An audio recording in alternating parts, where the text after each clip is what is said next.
E aí, galera do Guarda no Armário, tudo bom com vocês? Esse é mais um Chá com S. Esse Chá com S é especial porque nós vamos falar com a Ana Mielck. Ela que é candidata a vereadora de São Paulo pelo PSOL. Oi, Ana Mielck, muito obrigado pela sua presença aqui, muito obrigado por ter aceito o convite. Oi, Samuel, tudo bem?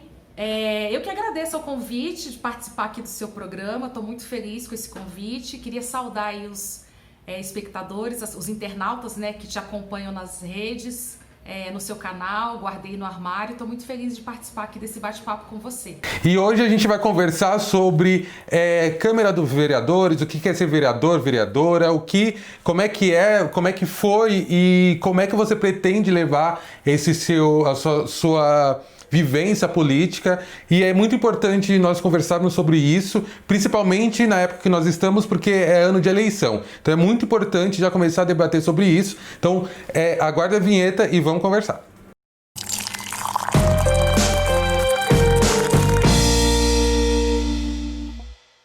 Ana Mielck, primeiro, mais uma vez, eu vou te agradecer você ter vindo até aqui. A gente está fazendo essa parceria de conversa, porque eu acho muito importante a gente trazer para perto de todo mundo as discussões políticas, principalmente para entender como que funciona a política, né? Primeiro, eu queria te perguntar, o que um vereador faz?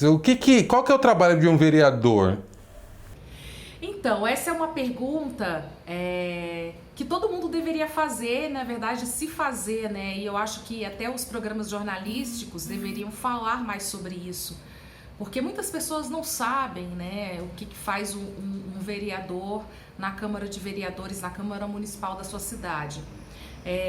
Na verdade, a gente deveria ter na formação, na nossa educação formal, né, essa discussão sobre política, sobre cidadania, talvez não como uma disciplina, mas transversalizada aí, né, em algumas disciplinas como história, geografia, né? Então, o que faz um vereador, né? Algumas pessoas acham que o vereador, por exemplo, abre escolas, né? Porque muitas vezes um vereador ou uma vereadora chega na comunidade e promete, né, abrir uma nova escola, né? Fala que vai abrir um posto de saúde, né, fala que vai asfaltar as ruas do bairro, e na verdade o vereador não tem, né, autoridade de fazer nenhuma dessas coisas.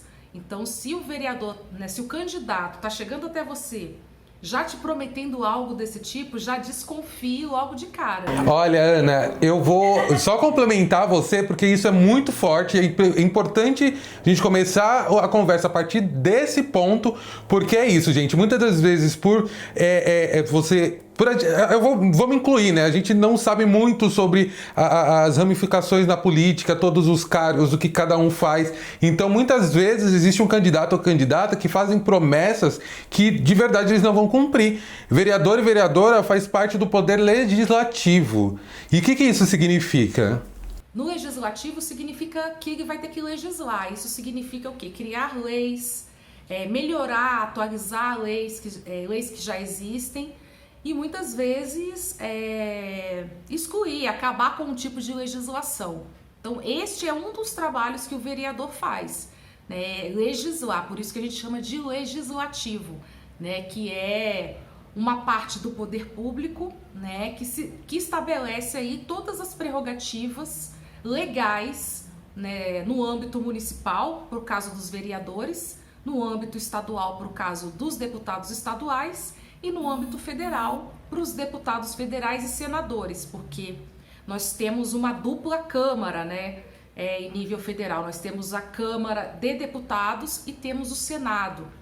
Então, ambos são legislativos também, né? Então, essas duas câmaras têm o papel de legislar. Agora, não é só isso que faz o vereador, né? O vereador, ele também é responsável por fiscalizar todas as políticas públicas e ações implementadas pelo Poder Executivo. Quem que é o Poder Executivo em nível local? É a Prefeitura, o Prefeito, né? O Prefeito e as secretarias, né? Não é só o Prefeito. Então, a Secretaria de Cultura é Executivo, Secretaria de Saúde é Executivo, Secretaria de Educação é Executivo, né? Então, cabe ao vereador acompanhar as políticas que são implementadas pelo Executivo, acompanhar e fiscalizar se os serviços que são oferecidos à comunidade estão sendo de fato fornecidos, oferecidos, se esses serviços têm boa qualidade, se são eficientes. Tudo isso é o papel do vereador de fiscalizar. E aí tem uma questão em relação à fiscalização que consideramos talvez o principal, que é se a verba que foi destinada para aquela determinada política pública está sendo implementada exatamente nesta política pública. Por quê? Porque é o vereador que aprova o orçamento da prefeitura. Cabe ao vereador aprovar o orçamento da prefeitura ano a ano. E é isso que eu queria chegar até para conversar com você, porque parece que, pelo que eu andei estudando, até para fazer essa entrevista, ano após ano, os vereadores se juntam para fazer a fiscalização, a audição, né, a auditoria das contas da prefeitura do ano anterior, é isso? Então, eles fazem, né, não chega a ser uma auditoria, né, mas fazem sim um relatório relacionado às contas anteriores do ano anterior da prefeitura e aprovam, geralmente no final do ano, o orçamento do ano seguinte. Então, o executivo monta uma proposta de orçamento. Então, por exemplo, eu monto aqui, eu tenho 100%, né, de um dinheiro. Então, eu monto um orçamento que eu vou destinar 25% desse orçamento, desse 100%, para educação. Outros 3% vai para segurança pública, outros 10% vai para alimentação e por aí vai. Os vereadores, eles podem alterar isso. É difícil alterar porque aí entra numa correlação de forças dentro desta Câmara, né? Por exemplo, se a Câmara tem uma base muito de apoio ao prefeito ou ao governador, geralmente essa base não vai questionar o orçamento proposto pelo executivo, vai simplesmente aprová-lo. Agora, se a gente tem uma Câmara, uma Assembleia, né, que discorda, que tem membros que discordem desse orçamento e querem inverter prioridades, por exemplo, trazendo mais recursos para saúde e educação e menos recursos para determinadas áreas, então o vereador tem a possibilidade de fazer isso. Tudo isso vai passar pelas comissões, né, e vai passar também pelo plenário da casa. E precisa ser aprovado. Então, e aí que é importante a gente saber quem são os vereadores também, né? Quais os posicionamentos políticos, quais as agendas desses vereadores, e por isso que ele tem que estar muito próximo a, pelo menos, algumas pautas que a gente defenda, né? O que eu digo, e que precisa ficar claro para todo mundo, é que seu candidato não vai responder a todas as suas expectativas. Isso não só o candidato, mas qualquer pessoa. Então, é preciso entender que o seu candidato ou candidata, ele não vai ser o salvador da pátria, mas ele vai defender algumas pautas que você também acredita e que dentro ali de uma maioria, né, vão conseguir aprovar ou cortar algumas leis que firam ou que beneficiam um determinado grupo. E aí que é interessante a gente pensar nesse ano eleitoral, com tudo que já vem acontecendo desde de 2013, desde impeachment, desde tudo, né, de prisão. Como que você vê hoje o cenário político para você se lançar e estar hoje como candidata a vereadora de São Paulo? Olha, o cenário político é devastador, né? Porque assim, desde o golpe, né, que a gente sofreu em 2016, que começa em 2015, mas que a gente sofre em 2016, o Brasil está praticamente desgovernado. Então a gente teve 2 anos aí do governo Michel Temer, que foi um governo totalmente, né, alinhado à pauta neoliberal, à pauta das reformas. Então aprovou a reforma trabalhista, aprovou a reforma da Previdência. Na verdade, a reforma da Previdência foi o próprio Bolsonaro que aprovou, mas ele já começou lá atrás do governo Temer com uma grande campanha, né, pela aprovação da reforma da Previdência. Então, a gente vem numa sequência aí de governos, né, pós-golpe, pós-impeachment, que retiraram muitos direitos da população. E o Bolsonaro é meio que a pá de cal desse processo todo, porque além dele ser, né, alinhado a essa pauta neoliberal, ou seja, também ter essa pauta, né, implementar os ajustes fiscais e as reformas, ele dialoga com um setor da ultradireita, né? Um setor que é absolutamente conservador nos costumes, é um setor que é reacionário do ponto de vista dos direitos civis conquistados pela população negra, pelas mulheres, pelos LGBTQIA+. Então ele dialoga com o que há de pior hoje no universo da política internacional. Não estou falando nem só de Brasil, porque esse é um fenômeno também que acontece nos Estados Unidos, né, em outros países que foram aí, digamos, abocanhados por esse discurso da ultradireita. Não é por acaso que hoje se tem um levante nos Estados Unidos contra a ação policial, porque esse levante, na verdade, ele não é só contra a ação policial, embora isso já seja um grande mérito, mas ele é contra um estado de coisas, né? Contra uma política genocida, contra uma política racista, né? Que é implementada pelo governo do Trump lá nos Estados Unidos. E aqui no Brasil é a mesma coisa. Hoje a gente vive esse cenário que foi agravado pela pandemia do coronavírus. Então a pandemia veio e a gente, né, parece que agora que o atual secretário executivo vai ser nomeado ministro da Saúde. Nós estamos há mais de 3 meses sem ministro, né, estamos com o ministro interino da Saúde, né, que na verdade também é um militar, não é alguém capacitado para gerir a saúde brasileira, não é alguém capacitado para liderar o país num momento de pandemia, né? Então, a gente teve aquela reunião ministerial, né, de maio, se eu não me engano, maio ou abril, que mostrou ali todos os interesses não republicanos, digamos assim, dos ministros, né, cada um com o seu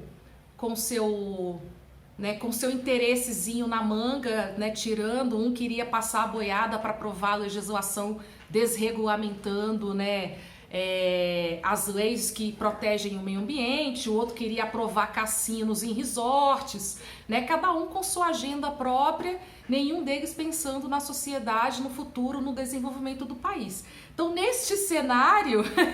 É difícil. Nesse cenário... É difícil ser candidata, mas, ao mesmo tempo, eu acredito, Samuel, que a gente também está passando por um processo de reorganização da esquerda, né? Tem um processo que a gente brinca que é a Revolução Marielle, né? A Marielle, ela foi executada em 2018 e ela gerou um processo de transformação que não começa com ela, mas quando ela é executada, esse processo toma um fôlego, né? Coloca nós, mulheres negras, à frente de determinados processos que antes nós participávamos, mas participávamos como coadjuvantes, né? Ou éramos invisibilizadas a depender do espaço, né? Então, acho que tudo isso produz também uma esperança, né? Uma esperança da gente mudar todo esse cenário devastador que eu falei, né? Então tem uma ampla parte da sociedade brasileira que não necessariamente se identifica com o discurso da esquerda, mas que também não está satisfeito com o que está colocado hoje no Brasil. E aí, Ana, eu tenho uma dúvida muito pertinente em relação a isso que você está falando. A Câmara dos Vereadores hoje, em São Paulo, ela representa a cidade ao seu olhar? Não representa. Imagina, a gente tem 55 vereadores eleitos em 2016, 11 desses 55 foram mulheres. Apenas uma delas não é branca, né? É não branca, que é a Juliana Cardoso, do PT, que se autodeclara descendente de indígena. Todas as outras 10 são brancas. Mas se a gente olhar a composição da Câmara de São Paulo hoje, a gente vai ver que o número de mulheres é ainda menor, porque muitas delas saíram para ocupar cargos de secretarias, né? Ou foram eleitas para outros cargos, né? E quem substituiu, não necessariamente quem era suplente, não necessariamente era uma mulher também. Então, se contarmos hoje, a gente tem menos de 10 vereadoras mulheres na Câmara Municipal de São Paulo.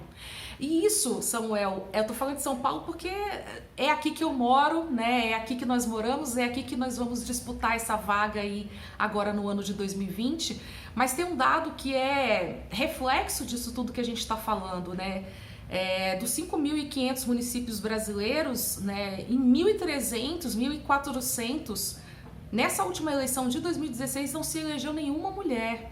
Então nós temos aí um perfil eleitoral, né, que ainda vota no masculino e que ainda elege apenas homens. E a gente sabe que esses homens, em geral, são homens brancos, ligados ao poder econômico local. Não importa se esse poder econômico é de uma grande multinacional ou é de um fazendeiro no interior do Piauí, mas é sempre ligados a interesses econômicos locais. Então a gente precisa mudar isso, né? Colocar mais pessoas com diversidade do ponto de vista de gênero e raça e com diversidade de origem também, de origem social, né? Porque mesmo quando a gente tem candidatos vereadores que muitas vezes disputam por partidos menores, né, e são de comunidades, de bairros, eles fazem acordos muito, digamos assim, é preciso desconfiar dos acordos que esses políticos fazem para chegar a determinados cargos, né, de poder, né, porque muitas vezes eles vêm da comunidade, mas não representam os interesses da comunidade. Daí que é importante as pessoas entenderem que não basta morar no seu bairro. Essa pessoa tem que estar alinhada ao pensamento de transformação social, de garantir justiça, né? De acabar com as injustiças sociais, né? De acabar com as desigualdades de classe, de gênero, de raça, de garantir tudo isso que a gente quer, que é transporte público de qualidade, escola pública de qualidade, saúde pública de qualidade. Está comprometido com isso? Ou é só um morador do bairro, da comunidade, mas que vai fazer um acordo, né, com um partido, né, para ser base aí de um grande partido ou de um pequeno partido e levar alguma vantagem pessoal nisso? As pessoas precisam olhar, né, entender que não basta ser próximo, tem que ter uma identidade ideológica com aquilo que está sendo escolhido nas eleições. E aí, nesse ponto, eu vou trazer para uma coisa mais pessoal, né? Eu queria que você contasse um pouco a sua trajetória enquanto mulher preta, feminista, que também tem suas afinidades com as questões LGBTs, que sabe do seu lugar no mundo enquanto mulher negra.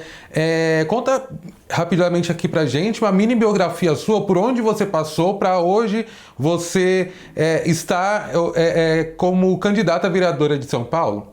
Então, a minha história não é muito diferente das mulheres negras, dos homens negros que hoje estão em alguma posição de destaque, digamos assim. Outro dia eu participei de uma entrevista com um colega que é da Bahia, é advogado reconhecido, né? É advogado que defende aí os direitos humanos, e ele estava falando justamente disso. Nós somos uma geração que nós não podemos abaixar a cabeça, porque as nossas mães nos criaram, né, para sair daquela realidade, né, em que a gente vivia, né, e transformar a sociedade. As nossas mães que eram faxineiras, que eram merendeiras escolares, né, que eram garis. Então, eu estou dentro dessa mesma geração aí, né? A minha mãe era merendeira, eu estudei em escola pública, consegui entrar numa universidade federal, ascendi de alguma forma socialmente, porque quando você entra numa universidade federal, você entra em outro mundo cultural. E a partir daí comecei a militar, comecei a entender que racismo não era um problema individual meu, mas um problema estrutural da sociedade. Né, que o fato de eu ser mulher não diz respeito a eu ter menos direitos, pelo contrário. Então comecei a entender que era preciso lutar pelos direitos das mulheres e me alinhei ao pensamento feminista. Tudo isso dentro da universidade. Participei do movimento estudantil e depois daí a minha vida foi...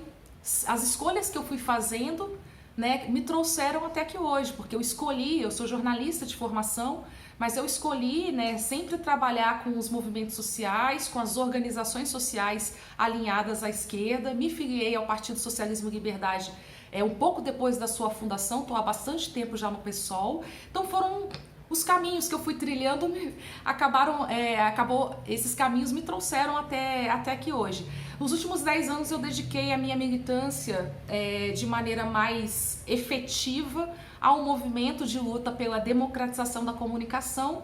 Então eu fui coordenadora de uma organização bastante conhecida, que é o Intervozes, que é um coletivo que debate acesso à internet como direito, que debate regulação econômica dos meios, que debate violação de direitos humanos na mídia. Então nós temos uma pauta ampla, né? E que debate aí a necessidade da gente democratizar as comunicações para poder democratizar a sociedade. Nos últimos 10 anos, então, eu militei, né? Eu fiz um ativismo bastante efetivo nessa pauta, alinhando sempre com a pauta de gênero e a pauta de raça, né? Porque é de onde eu venho, é quem eu sou.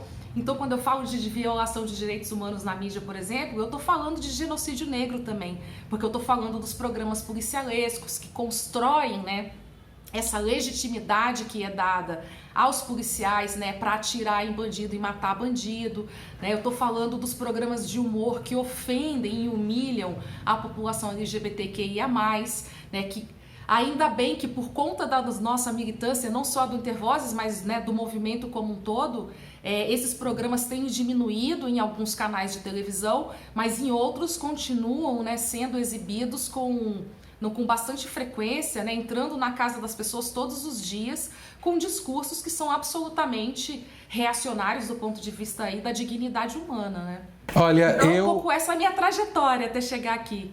Gente, o histórico e a trajetória da Ana Miel que me inspira muito aqui em casa, o Luiz e a gente fica conversando, Luiz, meu marido, porque fazemos parte de vários movimentos juntos, né? O Luiz faz parte do Núcleo Palmarinho também, Círculo Palmarinho, desculpa, e aí eu queria entender também quais são as suas pautas. E é preciso ficar claro para a galera o que isso representa, né? Porque a gente vai estar... Quando você fala sobre as suas pautas, né, as coisas que você defende, é necessário as pessoas memorizarem isso até para entender quais são os outros colegas de trabalho enquanto eleita que vão estar do seu lado também, que defendem essas mesmas pautas, né?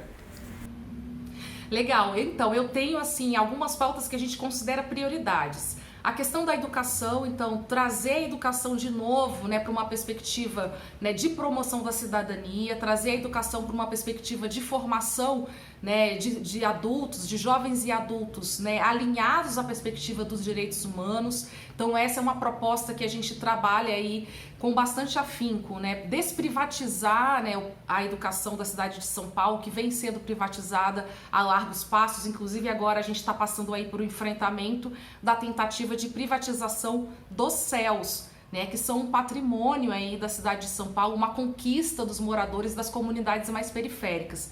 Uma segunda pauta é a questão das mulheres, né, a política para as mulheres e para a população LGBTQIA+, né, pensando aí diversas formas de atuar nessas agendas, né, tanto do ponto de vista de combater a violência, que ainda é, né, incisiva sobre esses corpos, mas do ponto de vista também de promover, por exemplo, a geração de renda, né, das populações LGBTQIA+, das mulheres negras e periféricas. Então, pensar, né, políticas que possam ser emancipadora através da renda, né? Você emancipa essa galera para que ela possa não depender, talvez, até de uma estrutura violenta dentro da própria casa, né? Exatamente. Uma das fontes da violência é a dependência de renda, né? Porque muitas vezes as pessoas não conseguem romper com o agressor em função disso.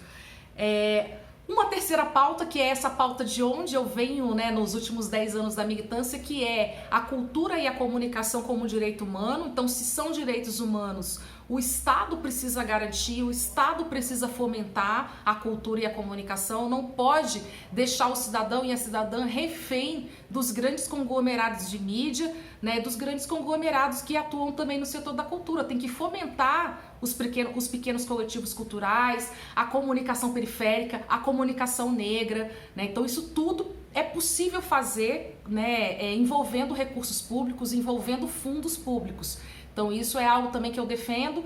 E um quarto eixo prioritário é ter como centralidade a negritude e a periferia. Isso significa o quê? Que eu só vou pensar as políticas públicas a partir desse olhar, porque assim, pensar política pública para Moema já tem outras pessoas que fazem, entendeu? Eu quero pensar política pública para o Jardim São Luís, eu quero pensar política pública para a cidade de Tiradentes, né, que é onde estão as populações mais vulnerabilizadas e sem acesso, né, a essa estrutura do Estado, né? E a gente sabe que o único acesso à estrutura do Estado que muitas vezes essas comunidades têm é a bala, né, empregada pelas mãos da PM. Então, inverter a lógica das prioridades, né? Pensar a política pública para a negritude e para a periferia.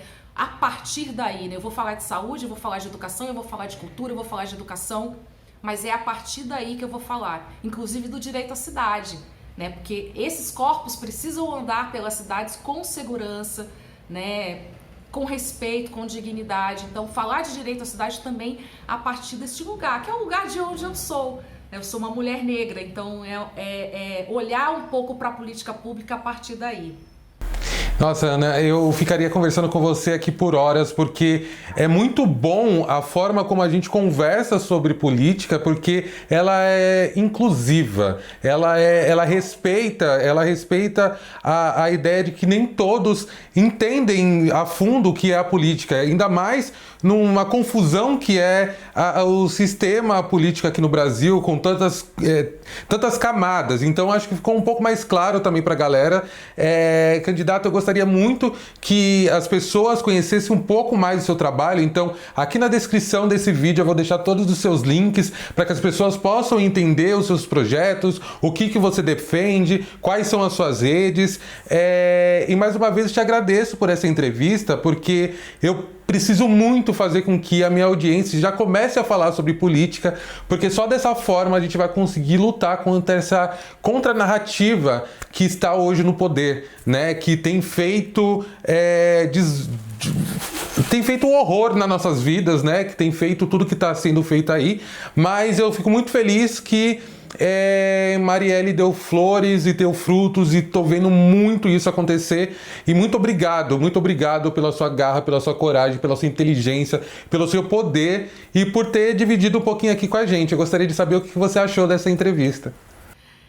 Samuel, eu que agradeço, conte comigo aí nessa relação de parceria, né? Adoro falar sobre política dessa maneira leve, né? Descontraída, trazendo informações que são importantes, trazendo profundidade, né? Mas sem aquele ar professoral, né? Que muitas vezes as pessoas que falam de política têm. Então, queria só agradecer a você, a sua audiência, seus internautas aí que te acompanham, seus seguidores.